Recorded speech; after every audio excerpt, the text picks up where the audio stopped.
Hi everyone, welcome back. Previously we have learned what expectation maximization is, and also we compared it with the other ML classes we have learned, and in this video we are gonna check through the parameters.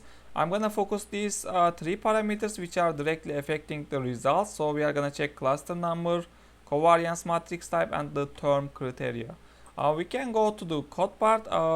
In previous video somehow we had to check these cluster numbers because otherwise we don't get a proper result. At least to run it, let's run. So with default parameters it was looking like this. Of course the class number is a must, we need to define it. This is we can say ellipse number, or at the same time we can call it also class number. Since we have two number of classes, we need to set it as 2. So this one we already checked. Now next we can check about the types, which is covariance matrix types. And first of all, maybe we can get the default value. What is the default one? Here. Okay, and let's see the default value. It is 1, and let's go to the function.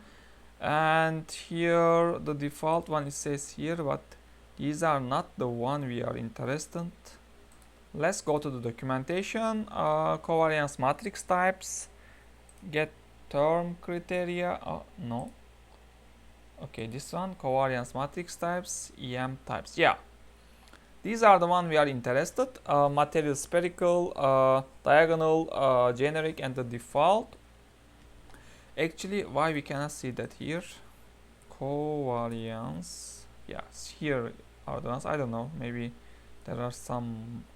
Yeah, there are some misaddressing in there. Anyway, so here these are the ones which are controlling the Gaussian shapes, Gaussian ellipse shapes. For example, if we set it as spherical, it's gonna look like circle. Spherical ellipse is gonna use.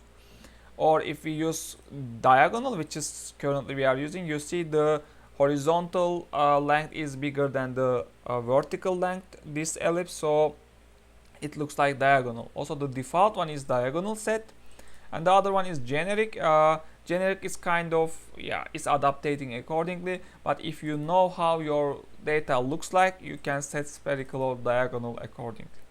And this one default, as we said, is diagonal. Let's change it into the, first of all, the spherical, maybe, which is this one, and see how it is affecting the result. You see, we don't see the rest of the part, but it looks like a circle, which is trying to separate our data via on a spherical circle ellipse, circle kind of ellipse.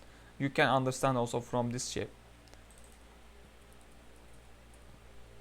Similarly, also we can try with covariance matrix generic and see how it looks like.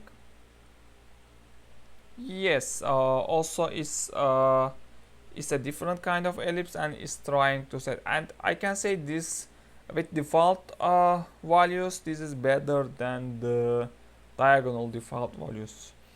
But let's try to make better our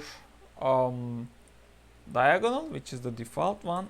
So generic, it's working fine for our case, but I want to play with term criteria to make our diagonal parameter better, because term criteria is important. Actually, you need to set it for most of the cases, because otherwise your training is not gonna work successfully. Because term criteria decides the iteration number, also kind of, we can say, not epsilon but threshold we can call it. Also we can call it, I think, learning rate. So first of all, we need to define our term criteria enumeration. This part is confusing for the people, but it's easy to understand. For example, you want to use the maximum iteration number, which is meaning how many iteration later it's gonna stop to learn. So if you want to set it, you need to choose this. And plus, this is not kind of a plus operation, but just combining the usages, combining the enumerations. Also, if you want to use epsilon, which we want for the accuracy, so you want to use count and the epsilon. Next, you need to set count, which is, let's say, 100 iteration number, and the epsilon, we can call this learning rate. Let's start with the 0.01, and just to remember how our result was with the default values. So it was looking like this. It cannot separate this part at least, and let's see how it looks like after this term criteria set. You see now is comprehending the data which previously wasn't comprehending. Yeah, so it's better now.